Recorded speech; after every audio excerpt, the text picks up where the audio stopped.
Hello friend, welcome to Devanshka diaries. ఇప్పుడు మీరు వినబోతుంది మన్నించి ఓ ప్రేమ స్టోరీలోని 79వ భాగం. అక్కడి నుంచి బయలుదేరిన వసుధార వాళ్ళు డైరెక్ట్గా వైజాగ్ చేరుకున్నారు. ఇక వాళ్ళకి న్యాయం జరిగే అవకాశం లేదని అన్ని వైపుల నుంచి అర్థమైపోవటంతో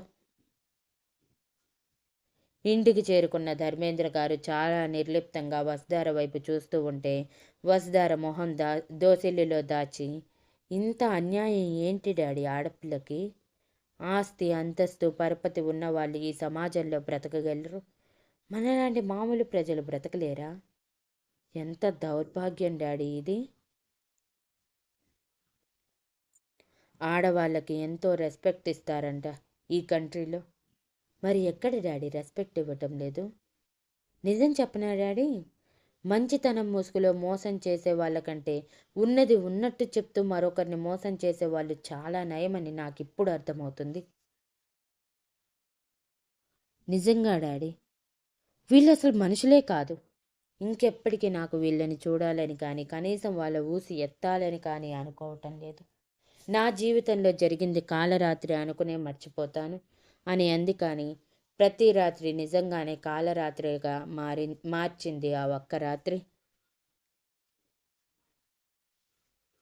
ఆ రోజు నుంచి ప్రతి రాత్రి వసుధార ఏడుస్తూనే నిద్రపోయింది.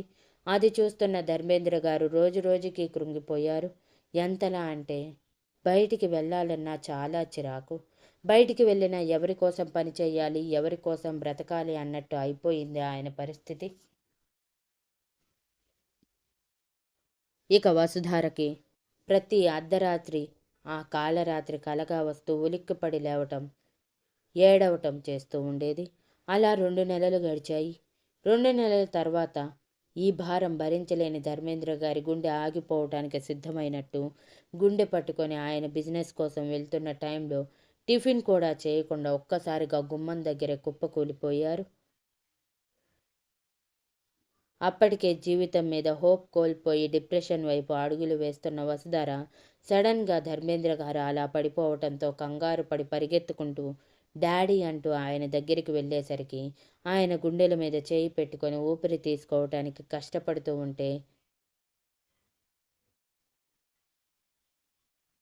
వసుధార కంగారుగా ఏడుస్తూ పక్కింటి ఆయనని పిలిచి ఆయన హెల్ప్తో ధర్మేంద్ర గారిని కార్లో కూర్చోబెట్టగానే డ్రైవింగ్ వచ్చిన వసుధార చాలా స్పీడ్గా కార్ని హాస్పిటల్ వైపు పరుగులు పెట్టించింది.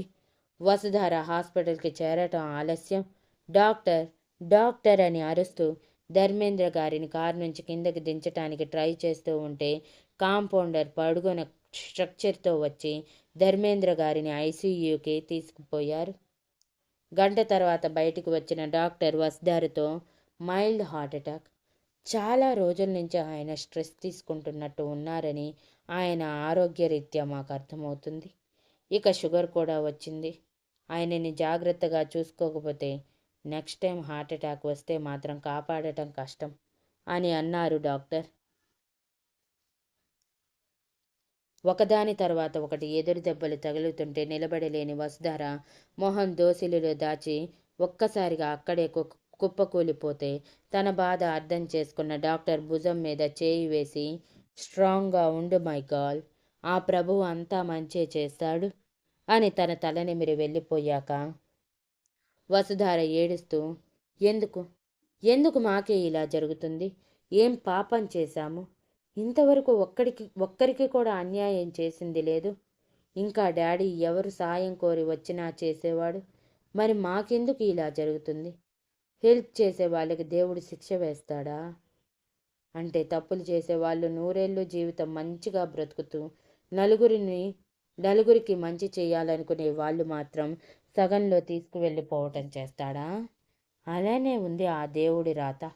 ఎప్పుడు మంచి వాళ్ళ వైపు ఉండనని నిరూపిస్తున్నాడు అని అనుకుంటూ ఏడుస్తూనే ఆ వయసులో అసలేం చెయ్యాలో కూడా అర్థం కాక 3 గంటల తర్వాత నార్మల్ రూమ్కి షిఫ్ట్ చేసిన ఆయన పక్కన కూర్చొని వసుధార ఆయన చేతిని పట్టుకుని ఆయన మొహంలోకే చూస్తూ ఉంటే నిదానంగా కళ్ళు తెరిచిన ధర్మేంద్ర గారు పక్కనే డల్గా కన్నీటి చారికలతో కూర్చుని ఉన్న కూతుర్ని చూసి పేలవంగా నవ్వుతూ ఉంటే, నా వల్లే కదా డాడీ ఇదంతా, నేనే కానీ లేకపోతే మీరు సంతోషంగా ఉండేవారు కదా. అందరి తల్లిదండ్రుల తప్పు జరిగినప్పుడు నన్ను వదిలేసి ఉండాల్సింది కదా డాడీ. మీరైనా సంతోషంగా ఉండేవాళ్ళు. ఏ ఆడపిల్లని ఏ తండ్రి మీలా చూసుకోలేరు డాడీ. నా జీవితం నాశనమయ్యిందని తెలిసి నా కడుపులో దాచుకొని బ్రతికిస్తున్నారు. కానీ నేను మీ ప్రాణాలు హరించే మృత్యుదేవతలా మారిపోయాను డాడీ అని ఏడుస్తూ చెప్తుంటే ధర్మేంద్ర గారు సెలైన్ పెట్టిన చేతిని కదిలిస్తూ నిదానంగా వసుధార కన్నీళ్లు తుడిచి ఆక్సిజన్ మాస్క్ నిదానంగా తీసి అలా మాట్లాడకు వసు. నువ్వు నా బంగారం. నా జీవితమే నువ్వు.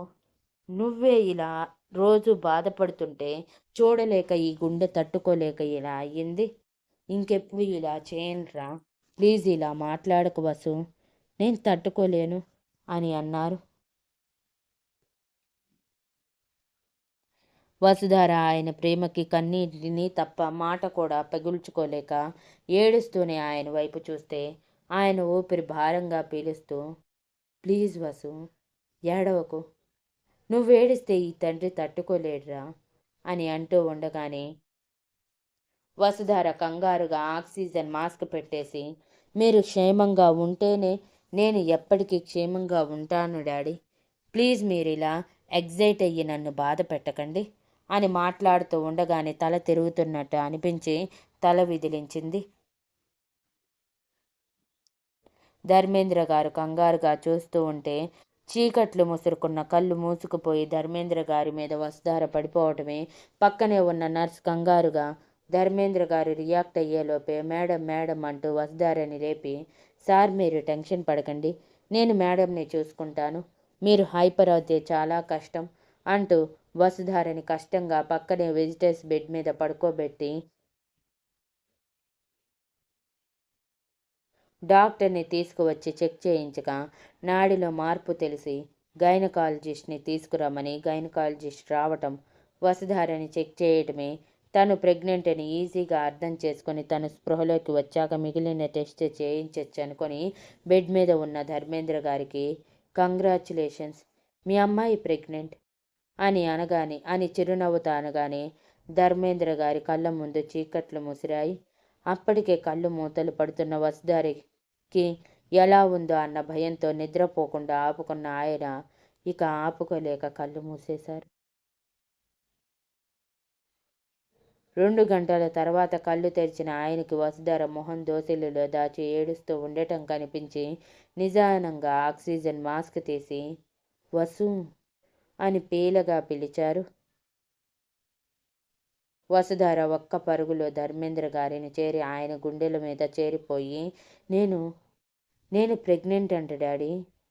వాడు చేసిన దానికి ఈరోజు నేను ఫలితం అనుభవిస్తున్నాను. ఎలా డాడీ, ఎలా ఇదంతా చక్కదిద్దుకోవాలి, అసలు ఏమీ అర్థం కావట్లేదు అంటుంటే ధర్మేంద్ర గారు మనసు చంపుకొని అబార్షన్ చేయించుకోవచ్చు అని అన్నారు. వసుధార నమ్మలేనట్టు ధర్మేంద్ర గారి వైపు చూస్తూ మీరేనా డాడీ ఇలా మాట్లాడుతుంది? పసి ప్రాణం డాడీ, అలా ఎలా చంపేయమని అడుగుతున్నారు? వాడు నన్ను అవసరానికి వాడుకొని ఉండొచ్చేమో, కానీ నేను నా బిడ్డని చంపుకోలేను డాడీ. నేను మరీ అంత కసాయిదాన్ని కాదు. రూపం కూడా ఏర్పరుచుకొని పిండాన్ని చిదిమేయటానికి. నా బిడ్డ మీకు భారం అంటే చెప్పండి, ఈ క్షణమే మీకు దూరంగా వెళ్ళిపోతాను అని ఏడుస్తూ చెప్తుంటే ధర్మేంద్ర గారు తట్టుకోలేక లేదురా లేదు, నీ ఇష్టం, బిడ్డని కంటానన్నా కను, నేను అడ్డు చెప్పను. వాడు నీ బిడ్డ అంటే నా వారసుడు. నేను వాడిని గుండెల మీద పెట్టుకొని పెంచుకుంటాను. అంతేకాని నువ్వు మాత్రం ఇలా ఏడవకు అని ఓదార్చారు. అలా ఒకరికొకరు ఓదార్పుగా మారి ఒకరోజు మొత్తం హాస్పిటల్లో ఉన్న వాళ్ళు ధర్మేంద్ర గారిని డిశ్చార్జ్ చేసుకొని ఇంటికి వెళ్ళాక వసుధారికి ఏం చేయాలో పాలుపోలేదు. అలా అని బిడ్డని చంపుకోవటానికి తను సిద్ధంగా లేదు.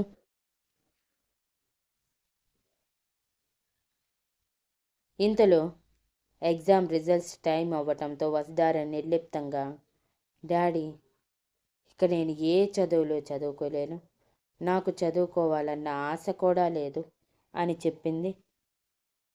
ధర్మేంద్ర గారు అప్పటికే పూర్తిగా మనసు విరిగి ఉండటంతో వసుధార ఇష్టానికి వదిలేసి, నీ ఇష్టం అని అనేశారు. అలా రోజులు ముందుకు వెళ్తూ వసుధార ప్రెగ్నెంట్ అని తెలిసిన కాలనీ వాళ్ళందరూ తలా ఒక మాట అనటం మొదలుపెట్టారు.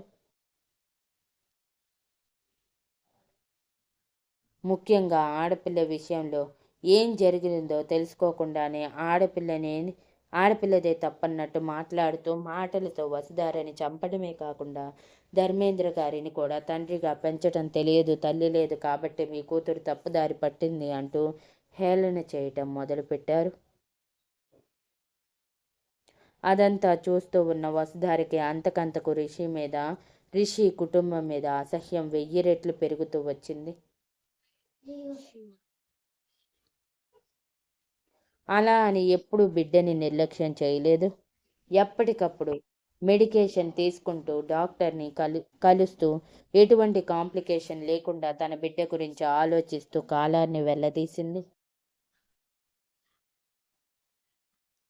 వసుధార కష్టంగా వైజాగ్లోనే పురుడు పోసుకున్నాక బిడ్డని తీసుకుని ఇంటికి చేరేసరికి చుట్టుపక్కల వాళ్ళ సూటిపోటి మాటలు ఎక్కువవ్వటంతో పాటు ఆకలిగొన్న చూపులు కూడా వసుధారని తడమటం మొదలుపెట్టాయి.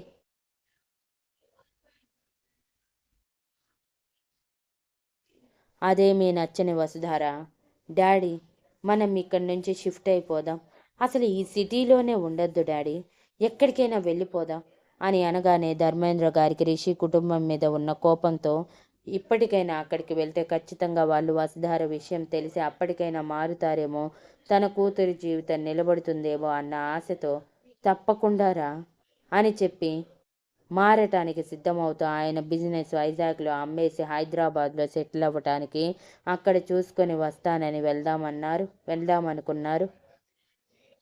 ఇంతలో ధర్మేంద్ర గారు ఒకరోజు రాత్రి సమయంలో వసుధార దగ్గరికి వచ్చి తన బిడ్డని చూసుకుంటూ మురిసిపోతున్న వసుధారతో, వసు, ఒక్కసారి బిడ్డ విషయం ఆ కుటుంబంలో నిన్ను పాడు చేసిన వ్యక్తికి చెప్తే ఇప్పటికైనా తను చేసిన తప్పు తెలుసుకొని నీ కాళ్ళు పట్టుకుంటాడేమో కదా.